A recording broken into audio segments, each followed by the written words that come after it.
الشيطان الرجيم بسم الله الرحمن الرحيم إذا جاء نصر الله والفتح ورأيت الناس يدخلون في دين الله أفواجا فسبح بحمد ربك واستغفر إنه كان توابا صدق الله العظيم.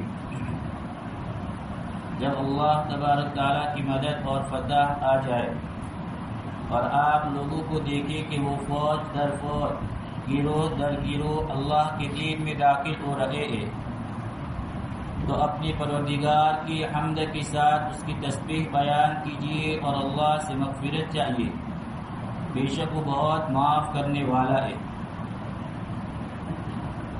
یہ سورہ نصر ہے جو میں نے آپ کے سامنے ابھی تلاوت کی. بالاتفاق یہ مدنی سورت ہے اور اس سورہ شریفہ میں 3 آیتیں ہیں. اس سورت کا مشہور نام تو سورۃ النصر ہے. نصر کے معنی آتے مدد کرنا، اور پہلی آیت کے اندر چونکہ اذا جاء نصر اللہ، جب اللہ کی مدد آ پہنچے، تو اس وجہ سے اس کا نام سورۃ النصر ہے. اور ایک دوسرا نام سورۃ الفتح بھی ہے، کیونکہ اس پہلی آیت کے اندر فتح کا بھی لفظ ہے. اذا جاء نصر اللہ والفتح، یا فتح سے مراد فتح مکہ ہے. تمام مفسرین نے یہی مراد دیا ہے.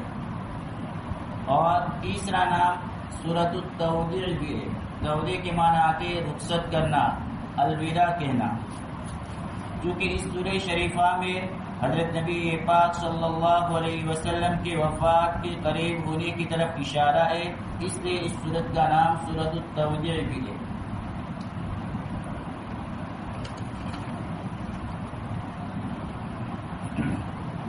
اب ایک دوسری بات کہ اس سورت کے متعلق تمام مفسرین کا اتفاق ہے کہ قرآن پاک میں سب سے آخر میں مکمل طور پر نازل ہونے والی یہی سورہ نصر ہے.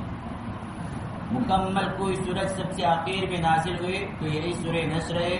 اس کے بعد کچھ آیتیں اور کچھ سورتوں کے حصے تو نازل ہوئے، لیکن کوئی مکمل سورت نازل نہیں ہوئی. جس طرح سورہ فاتحہ کے بارے میں ہم کہتے ہیں کہ سب سے پہلے مکمل طور پر سورہ نازل ہونے والی کوئی سورت ہے تو وہ سورہ فاتحہ ہے. چاہے اس سے پہلے سورہ اقرا کی 5 آیتیں، سورہ مدثر کی ابتدائی آیات نازل ہو چکی تھی، لیکن مکمل طور پر کوئی سورت نازل نہیں ہوئی تھی. سب سے پہلے مکمل طور پر نازل ہونے والی سورت تھی سورہ فاتحہ. تو اسی طرح سب سے آخر میں مکمل طور پر نازل ہونے والی سورت یہ سورۃ النصر ہے. اس کے بعد کچھ آیتیں اور کچھ سورتوں کے حصے نازل ہوئے، لیکن مکمل طور پر کوئی سورت نازل نہیں ہوئی. ہاں البتہ اس سورت کے اندر اختلاف ہے حضرات مفسرین کا کہ یہ سورت مکہ مکرمہ فتح ہونے سے پہلے نازل ہوئے یا مکہ فتح ہونے کے بعد نازل ہوئی. اس کے اندر حضرات مفسرین کے اختلاف ہے کہ فتح مکہ سے پہلے ہی نازل ہوئے یا فتح مکہ کے بعد نازل ہوئی. تو تفسیر روح المعانی کے اندر علامہ آلوسی علیہ الرحمٰن نے ایک روایت نقل کی ہے جس کے اندر بتلایا ہے کہ نبی پاک صلی اللہ علیہ وسلم جب خیبر فتح کرنے کے بعد مدینہ منورہ واپس آ رہے تھے تو راستے کے اندر یہ سورہ شریفہ نازل ہوئی. اور بالاتفاق خیبر جو فتح ہوا سن ہجری 7 ماہ محرم کے اندر خیبر فتح ہوا ہے. اور اس کے بعد تقریباً 2 سال نبی پاک علیہ السلام دنیا میں حیات رہے، لیکن اس کے علاوہ کوئی اور صورت مکمل طور پر دوسری نازل نہیں ہوئی.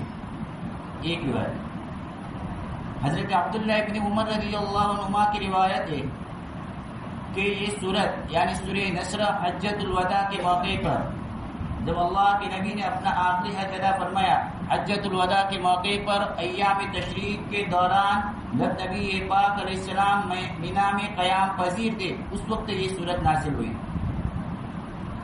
اور اس کے بعد یہ صورت نازل ہوئی. اس کے بعد سورہ بقرہ کی آیت الیوم اکملت لکم دینکم واتممت علیکم نعمتی ورضیت لکم الاسلام دینا یہ نازل ہوئی. سورہ شریفہ اور اس آیت دونوں کے درمیان میں یعنی اس آیت کے نازل ہونے کے بعد نبی پاک علیہ السلام تقریباً 80 دن دنیا کے اندر حیات رہے. پھر اس کے بعد آیت کلالہ نازل ہوئی جو چھٹے پارے کے اندر ہے سورہ نساء کی آخری آیت یستفتونک قل اللہ یفتیکم فی الکلالہ، یہ پوری آیت نازل ہوئی، جس کے بعد نبی پاک صلی اللہ علیہ وسلم کے عمر شریف کے کل 50 دن رہ گئے تھے، اور اس کے بعد پھر آیت سورۃ التوبہ کی آخری آیت لقد جاءکم رسول من انفسکم عزیز علیہ ما عنتم حریص علیکم بالمؤمنین رؤوف الرحیم، یہ نازل ہوئی۔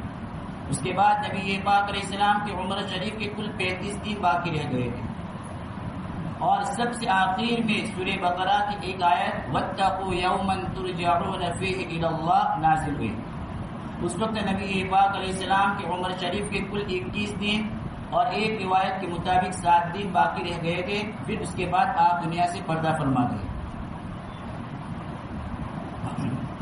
اب بعض روایات کے اندر جیسا کہ میں نے پہلے کہا کہ کچھ مفسرین نے کہا کہ فتح مکہ سے پہلے یہ نازل ہوئی، کچھ مفسرین نے کہا کہ فتح مکہ کے بعد نازل ہوئی، جیسا کہ ابھی میں نے آپ کے سامنے عبداللہ ابن عمر رضی اللہ عنہ کی روایت نقل کی۔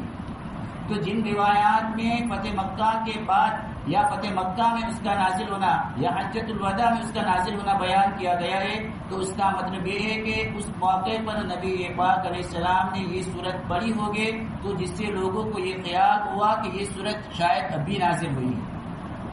بہرحال فتح مکہ سے پہلے اور فتح مکہ کے بعد دونوں طرح نازل ہونے کے باتیں ہیں، یہ تو میں نے اس کے نزول کے بارے میں آپ کو بتایا۔ اور پہلی آیت کے اندر جو لفظ فتح آیا اس سے مراد فتح مکہ ہے، اس پر تو تمام مفسرین کا بالاتفاق۔ بخاری شریف کے اندر روایت ہے حضرت عائشہ رضی اللہ عنہا کی۔ اس سے پہلے ایک دوسری بات یہ سمجھیے کہ جب یہ سورہ شریفہ نازل ہوئی تو نبی پاک صلی اللہ علیہ وسلم نے حضرات صحابہ کو یہ پڑھ کے سنائی، اور اس مجلس کے اندر بڑے بڑے صحابہ اکابرین صحابہ بھی موجود تھے، صدیق اکبر رضی اللہ عنہ بھی موجود تھے۔ تو حضرت عباس رضی اللہ عنہ رونے لگے، یہ نبی پاک علیہ السلام کے چچا ہوتے۔ بعض روایات میں صدیق اکبر رضی اللہ عنہ بھی رونے لگے۔ نبی پاک صلی اللہ علیہ وسلم نے پوچھا کہ آپ کیوں روتے ہو؟ تو انہوں نے عرض کیا یا رسول اللہ صلی اللہ علیہ وسلم، اس میں اللہ تعالیٰ نے آپ کے رخصت ہونے کی خبر دی ہے، یعنی کہ آپ دنیا میں زیادہ دن حیات نہیں رہ پائیں گے۔ اللہ نے آپ کو دنیا میں بھیجا تھا تاکہ ایمان پھیلے۔ اب پورے جزیرۃ العرب میں جب سب لوگ ایمان لے آئیں گے تو اس کا مطلب یہ ہوا کہ آپ کی واپسی کا وقت قریب آ گیا ہے، اور اللہ تعالیٰ آپ کو دنیا میں اب رہنے نہیں دیں گے اور اپنے پاس واپس بلا لیں گے۔ نبی پاک صلی اللہ علیہ وسلم نے جب سنا تو فرمایا تم ٹھیک کہتے ہو۔ چنانچہ بخاری شریف کے اندر روایت موجود ہے کہ حضرت عمر رضی اللہ عنہ اپنے دور خلافت میں حضرت عبداللہ ابن عباس رضی اللہ عنہ، جن کا لقب ہے رئیس المفسرین، خاص طور پر حضرت عبداللہ ابن عباس رضی اللہ عنہ کو حضرت عمر اپنے قریب رکھتے تھے۔ بڑے بڑے حضرات صحابہ جو بدریین ہیں، ان کی حاضری کے موقع پر بھی حضرت عبداللہ ابن عباس رضی اللہ عنہ کو حضرت عمر اپنے پاس بلانے کا اہتمام کرتے تھے، جبکہ یہ چھوٹے تھے۔ تو ان لوگوں نے ایک مرتبہ پوچھا، یعنی جو بڑے بڑے صحابہ تھے، بدریین تھے، کہ ہماری اولاد، ہمارے لڑکے ان کی عمر کے، اور ہماری حاضری کے موقع پر آپ ان کو اپنے پاس بلاتے۔ تو اس وقت حضرت عمر رضی اللہ عنہ نے جواب میں بس اتنا کہا، آپ جانتے ہو کہ ان کا تعلق کس گھرانے سے ہے؟ نبی پاک علیہ السلام کے گھرانے سے۔ تم جانتے ہو یہ نبوت کے گھرانے سے۔ حضرت عبداللہ ابن عباس رضی اللہ عنہ فرماتے ہیں کہ ایک موقع پر حضرت عمر رضی اللہ عنہ نے مجھ سے فرمایا، مجھ کو بلا بھیجا، اور وہاں پر حضرت عمر رضی اللہ عنہ کے پاس یہ بڑے بڑے صحابہ بیٹھے ہوئے تھے، اکابرین صحابہ۔ حضرت عمر رضی اللہ عنہ نے ان لوگوں سے پوچھا، بتاؤ اس سورہ نصر کے متعلق تم کیا کہتے ہو؟ پھر انہوں نے حضرت عمر رضی اللہ عنہ نے سورہ نصر تلاوت کی، تو ان میں سے بعض نے کہا کہ اس کے اندر یہ خبر دی گئی ہے کہ جب ملک فتح ہوں گے تو اس وقت تم اللہ کی تسبیح بیان کرو۔ بعض تو خاموش رہے۔ پھر آخر میں حضرت عمر رضی اللہ عنہ نے عبداللہ ابن عباس رضی اللہ عنہ سے پوچھا، تم کیا کہتے ہو اس سورہ کے متعلق؟ انہوں نے کہا کہ میں یہ سمجھتا ہوں کہ اس سورہ شریفہ میں اللہ تعالیٰ نے حضرت نبی پاک علیہ السلام کی وفات کے قریب ہونے کی خبر دی ہے۔ حضرت عمر رضی اللہ عنہ نے فرمایا ہاں جو تم سمجھتے ہو میں بھی وہی سمجھتا ہوں. یہ حضرت عبداللہ ابن عباس رضی اللہ عنہ کا مقام ان کے سامنے واضح کرنا تھا، اس لیے حضرت عمر رضی اللہ عنہ نے یہ طریقہ اپنایا. جو حضرت عبداللہ ابن عباس رضی اللہ عنہ پر اشکالات کر رہے تھے کہ حضرت عمر رضی اللہ عنہ ہمارے سامنے اتنے چھوٹے لڑکے کو کیوں بلاتے ہیں. بہرحال اس میں ایک طرف جہاں خوشخبری ہے کہ اللہ تعالیٰ نے اسلام کو غلبہ عطا فرمایا، وہی یہ بھی ہے کہ جس کام کے لیے اللہ تعالیٰ نے نبی پاک علیہ السلام کو دنیا میں بھیجا تھا وہ کام مکمل ہو گیا. تو جب مقصد پورا ہو جاتا ہے تو پھر آپ علیہ السلام کو واپس بلا لیا جائے گا، گویا آپ علیہ السلام کے موت کی اس کے اندر خبر دی گئی ہے. اب اس سورت کے اندر آخری آیت تھی فَسَبِّحْ بِحَمْدِ رَبِّكَ وَاسْتَغْفِرْ. بخاری شریف کے اندر روایت ہے حضرت عائشہ رضی اللہ عنہا کی کہ اس سورت کے نازل ہونے کے بعد حضرت نبی پاک علیہ السلام کا یہ معمول بن گیا تھا کہ جب بھی کوئی نماز پڑھتے تو آپ یہ دعا کرتے سبحانک ربنا وبحمدک اللہم اغفر لی، سبحانک ربنا وبحمدک اللہم اغفر لی. حضرت عائشہ کی دوسری روایت ہے، وہ فرماتی ہے کہ اس سورت کے نازل ہونے کے بعد حضرت نبی پاک صلی اللہ علیہ وسلم اٹھتے بیٹھتے چلتے پھرتے جاتے آتے ہر وقت پڑھا کرتے تھے سبحان اللہ وبحمدہ استغفر اللہ واتوب الیہ، سبحان اللہ وبحمدہ استغفر اللہ واتوب الیہ. کیونکہ اللہ نے فرمایا تسبیح بیان کیجئے، تو تسبیح کے الفاظ بھی ہے، اللہ کی حمد بھی ہے، استغفار بھی ہے. اور یہ بھی فرماتے تھے کہ مجھے اللہ تعالیٰ نے اس کا حکم فرمایا ہے، اور دلیل کے طور پر آپ سورہ نصر کی تلاوت فرماتے تھے.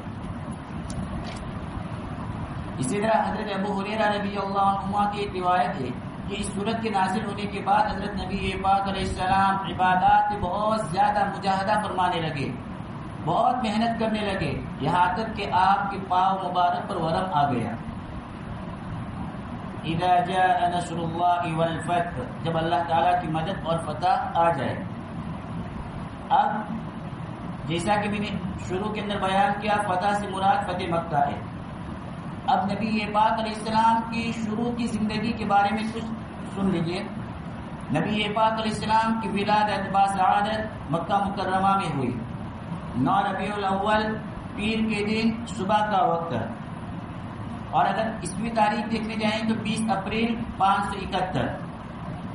جب آپ علیہ السلام نے اپنی حیات کے 40 سال مکمل کر لیے، اس وقت نبی پاک علیہ السلام پر وحی نازل ہوئی.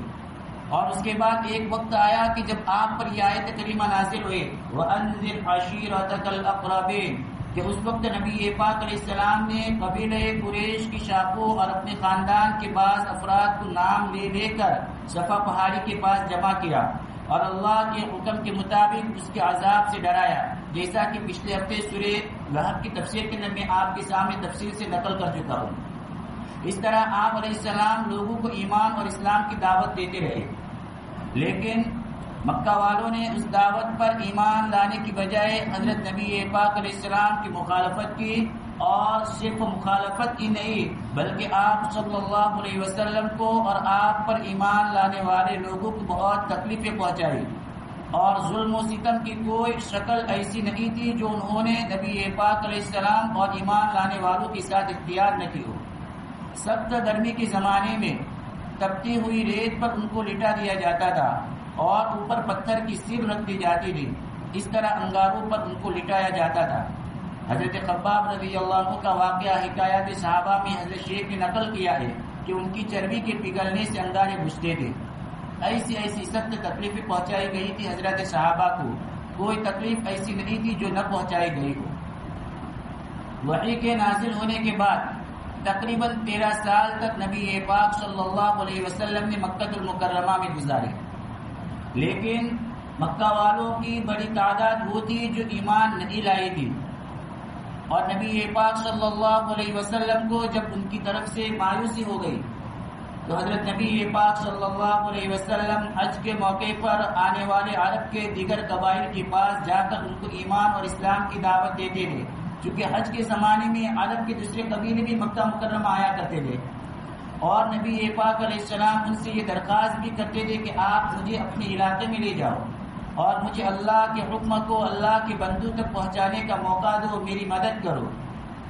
لیکن قریش ایک ایسا قبیلہ تھا کہ عرب کے تمام قبائل پر اس کی داغ اور اس کی ہیبت اور اس کا رعب بیٹھا ہوا تھا. کوئی بھی قبیلہ قریش کو اپنا دشمن بنانے کے لیے تیار نہیں تھا. وہ جانتے تھے کہ اگر ان کو یعنی نبی پاک علیہ السلام کو ہم اپنے وہاں لے جائیں گے تو اس کا مطلب یہ ہوگا صاحب کہ قریش کو اپنا دشمن بنانا ہے اور ان کی دشمنی مول لینا وہ اپنی طاقت سے باہر سمجھتے تھے دوسرے قبائل. لیکن اللہ تبارک تعالیٰ کو یہ منظور تھا کہ وہ یہ خدمت مدینہ منورہ کے دو قبیلوں اوس اور خزرج سے لے جن کو بعد میں اللہ نے انصار کا لقب دیا. چنانچہ نبوت کے 11ویں سال میں قبیلہ خزرج کے 6 آدمی آئے اور حج کے موقع پر مینا میں جمرہ عقبہ کے پاس نبی پاک علیہ السلام سے ان کی ملاقات ہوئی. کیونکہ اللہ کے نبی علیہ السلام الگ الگ قبیلوں کے پاس اس وقت جایا کرتے تھے حج کے زمانے میں اور ان کو اسلام کی دعوت دیتے تھے. آپ علیہ السلام نے دعوت اسلام ان کے سامنے پیش کی, انہوں نے قبول کر لی. یہاں پہ ایک بات یہ بھی سمجھیے کہ مدینہ منورہ کے اندر یہود کے 3 قبیلے تھے. اس میں سے 2 تو بڑے مشہور تھے, بنو قریظہ اور بنو نذیر, اور ایک تیسرا قبیلہ جن کو بہت ہی کم لوگ جانتے بنو قینقاع. یہ 3 قبیلے مدینہ منورہ کے اندر یہود کے آباد تھے اور چونکہ وہ اہل کتاب تھے, آسمانی کتاب تورات کو ماننے والے تھے اور اہل کتاب ہونے کی وجہ سے ان کی آسمانی کتابوں کے اندر اللہ تبارک تعالیٰ کی طرف سے حضرت نبی پاک علیہ السلام کی آمد اور آپ کی جو علامات بتلائی گئی تھی وہ سب انہیں معلوم تھی. اور اوس اور خزرج یہ مدینہ منورہ کے 2 قبیلے تھے مشرکین کے, ان کا رہنا سہنا بھی چونکہ ان یہودیوں کے ساتھ تھا اور ان کے ساتھ آپس میں کلش اور کشاکشی بھی ہوتی رہتی تھی, مقابلے بھی ہوتے رہتے تھے. تو یہودی ان سے کہا کرتے تھے کہ دیکھو نبی آخر الزمان آنے والے ہیں, جب وہ آئیں گے تو ہم ان پر ایمان لائیں گے, ان کے ساتھ مل کر ہم تم کو اس طرح قتل کریں گے جیسے قوم عاد اور قوم ارم کو قتل کیا گیا, اور ان پر ایمان لانے سے اللہ تعالیٰ ہماری مدد کرے گا اور اس وقت ہم تم پر غالب آ جائیں گے. لیکن یہودی اس غلط فہمی میں مبتلا تھے کہ یہ نبی آخر الزمان ہمارے اندر یعنی بنی اسرائیل میں آئیں گے. لیکن اللہ تبارک تعالیٰ نے پیچھے بتلا چکا ہو کہ اللہ تبارک تعالیٰ نے ان کو حضرت اسماعیل علیہ السلام کی اولاد کے اندر پیدا کیا تو یہودیوں کو آپ سے عداوت ہو گئی, دشمنی ہو گئی, عناد ہو گیا, جس کی وجہ سے یہ ایمان نہیں لائے. بہرحال اوس اور خزرج یہودیوں سے یہ باتیں سنتے رہتے تھے. وہ تو اصل میں چونکہ یہ بت پرست تھے, مشرکین تھے, ان کے پاس کوئی آسمانی کتاب تھی نہیں, ان کو اس سلسلے میں کوئی معلومات بھی نہیں تھی. تو یہ 6 آدمی جب حج کے لیے آئے اور نبی پاک علیہ السلام سے ان کی ملاقات ہوئی اور آپ علیہ السلام نے ان سے کہا کہ میں اللہ کا نبی ہوں اور میں تم کو ایمان کی دعوت دیتا ہوں, تو ان کو یہودیوں کی باتیں یاد آ گئی اور انہوں نے آپس میں کہا کہ یہودی ہم سے کہا کرتے ہیں کہ نبی آخر الزمان جب آئیں گے تو ہم ان پر ایمان لائیں گے اور ان پر ایمان لانے کی وجہ سے اللہ تعالیٰ ہماری مدد فرمائیں گے اور اس کے نتیجے میں ہم تم پر غالب آئیں گے. تو یہ 6 آدمی کہنے لگے کہ وہ ایمان لائے, اس سے پہلے اللہ نے ہم کو موقع دیا ہے کہ ہم کیوں ایمان نہ لے آئے. چنانچہ یہ 6 کے 6 ایمان لے آئے. اس وقت اللہ کے نبی کے ساتھ کوئی زیادہ بات نہیں ہوئی, بس اتنی بات ہوئی کہ اللہ کے نبی نے ان کے سامنے دعوت پیش کی اور انہوں نے اس دعوت کو قبول کر لیا.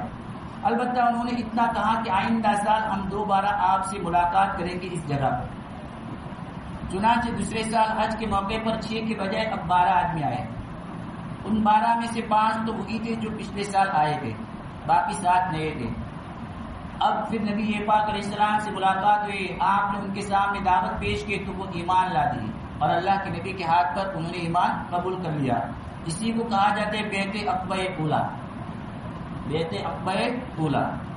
پھر انہوں نے یہ درخواست کی کہ آپ اپنی تربیت کردہ بعض صحابہ کو ہمارے پاس بھیجے تاکہ ہم کو وہاں اسلام کے احکام اور قرآن کی تعلیم سے یہ واقف کرے, ہمیں بتلائے. چنانچہ نبی پاک علیہ السلام نے سب سے پہلے حضرت مصعب بن عمیر رضی اللہ عنہ کو, پھر اس کے بعد عبداللہ بن ام مکتوم رضی اللہ عنہ کو بھیجا. یہ دونوں حضرات ان کے جو سردار تھے اسعد بن زرارہ رضی اللہ عنہ ان کے گھر پر ٹھہرے اور وہاں رہ کر انہوں نے لوگوں کو ایمان اور اسلام کی دعوت دینا شروع کیا. اب پھر کیا تھا, مدینہ کے قبائل میں گھر گھر میں نبی پاک علیہ السلام کا چرچا تھا. حتیٰ کہ اس کے بعد والے سال یعنی نبوت کے 13ویں سال میں 75 افراد 75 جن میں 73 مرد 73 مرد اور 2 عورتیں تھے حج کے موقع پر پھر مکہ مکرمہ آئے اور مینا کے اندر نبی پاک علیہ السلام کے دستے مبارک پر انہوں نے بیعت لی. یہ ہے بیعت عقبہ ثانیہ. عقبہ اولیٰ کے میں 12 افراد تھے اور عقبہ ثانیہ میں 75 افراد تھے. اسی موقع پر بیعت عقبہ ثانیہ کے موقع پر انہوں نے نبی پاک علیہ السلام سے درخواست کی کہ آپ ہمارے یہاں تشریف لے آئیے. ہم جس طرح اپنے جان کی اپنے اہل و عیال کی حفاظت کرتے ہیں آپ کی بھی حفاظت کریں گے اور اس دعوت ایمان میں ہم آپ کا پورا ساتھ دیں گے اور تعاون کریں گے. چنانچہ سن 1390 مکمل ہونے کے بعد اللہ تبارک تعالیٰ کے حکم سے نبی پاک علیہ السلام نے صحابہ کو مدینہ منورہ کی ہجرت کی اجازت دی. پہلے کچھ صحابہ وہاں پہنچے جیسے حضرت عمر یکے بعد دیگرے ایک دو ایسے جانے لگے، یہاں تک کہ ماہ ربیع الاول میں اللہ تبارک تعالیٰ نے اپنے نبی کو بھی اجازت دی اور آپ صلی اللہ علیہ وسلم بھی ہجرت فرما کر مدینہ منورہ تشریف لے گئے. مدینہ منورہ پہنچنے کے بعد مکہ والوں کو اور زیادہ غصہ آ گیا کہ یہ تو لوگ وہاں سے چلے گئے، اب وہ اطمینان سے رہیں گے. تو وہ دین کے دشمن تو تھے ہی، انہوں نے ان کو مدینہ منورہ میں بھی چین سے رہنے نہیں دیا. چنانچہ یہاں پر رہ کر بھی مدینے والوں کو وہ کہلواتے تھے اور ان کو دھمکیاں دیتے تھے کہ تم نے ان کو پناہ دیے، ہم لوگ تم پر حملہ کریں گے، تم سے مقابلہ کریں گے، تم ان کو مدینہ سے باہر نکالو. اسی کے ساتھ ساتھ انہوں نے ان کو آپس میں اندرونی طور پر بھی ابھارنے کی کوشش کی. ایمان نہ لانے والوں کو بھی اسی طرح جو منافقین تھے جن کا سردار تھا عبداللہ بن ابی بن سلول، آخر تک وہ ایمان نہیں لایا لیکن اس نے نفاق اپنا کے رکھا تھا. لڑائی کے لیے اس کو آمادہ کیا، یہاں تک کہ ایک موقع پر غزوہ بنو مستلق کے موقع پر آپس میں ٹکراؤ کی صورت پیدا ہو گئی تھی، مگر نبی پاک علیہ السلام عین وقت پر پہنچ گئے اور لوگوں کو آپ نے سمجھایا کہ یہ لوگ تم کو آپس میں لڑا کر نقصان کرانا چاہتے ہیں، اور اللہ کے نبی نے معاملہ رفع دفع کر دیا. جب ان کی طرف سے یہ مایوس ہو گئے یہ کفار، تو انہوں نے مکہ والوں نے یہودیوں کو خط لکھا کہ تم قلعے والوں ہتھیار والے ہو، ان لوگوں کو تم وہاں سے نکال دو. لیکن نبی پاک علیہ السلام جیسے ہجرت فرما کے مدینہ منورہ گئے تو اللہ کے نبی نے وہاں پہ جانے کے بعد سب سے پہلا کام یہ کیا تھا کہ ایک معاہدہ کیا تھا سب سے، یہودیوں کو بھی اس کے اندر شامل کیا تھا. بہرحال مکہ والوں کو چین نہیں پڑا تو اب لشکر لے کر بار مدینہ پر حملہ کیا انہوں نے. اسی کے نتیجے میں غزوہ بدر ہوئے، غزوہ احد ہوا، غزوہ خندق ہوا، مختلف جنگیں ہوئی. اور غزوہ خندق کے بعد والے سال، غزوہ خندق ہوا سن 5 ہجری میں، اس کے بعد والے سال نبی پاک علیہ السلام نے خواب دیکھا تھا. آپ نے خواب یہ دیکھا کہ آپ اپنے صحابہ کے ساتھ عمرے کے لیے تشریف لے جا رہے ہیں. نبی پاک علیہ السلام نے یہ خواب اپنے صحابہ کے سامنے بیان کیا تو جو صحابہ مکہ مکرمہ سے ہجرت کر کے مدینہ منورہ آ گئے تھے ان کو مدینہ میں 6 سال کا دی. ظاہر ہے کہ ان کا بچپن، ان کی پیدائش سب مکہ میں ہوئے تھے، ان کا بچپن کا بڑا حصہ وہاں پہ گزرا تھا، تو مکہ کی یاد ان کے دلوں میں بیٹھے ہوئے تھے. جب اللہ کے نبی کا یہ خواب انہوں نے سنا تو یاد تازہ ہو گئی، بے چین ہو گئے. اور ایک بات یاد رکھیں گے، نبی کا خواب جو ہوتا ہے وہ وحی کے حکم میں ہوتا ہے، اس لیے انہوں نے کہا صحابہ نے کہ اللہ کے نبی ہم چلیں گے، اور نبی پاک صلی اللہ علیہ وسلم بھی تیار ہو گئے.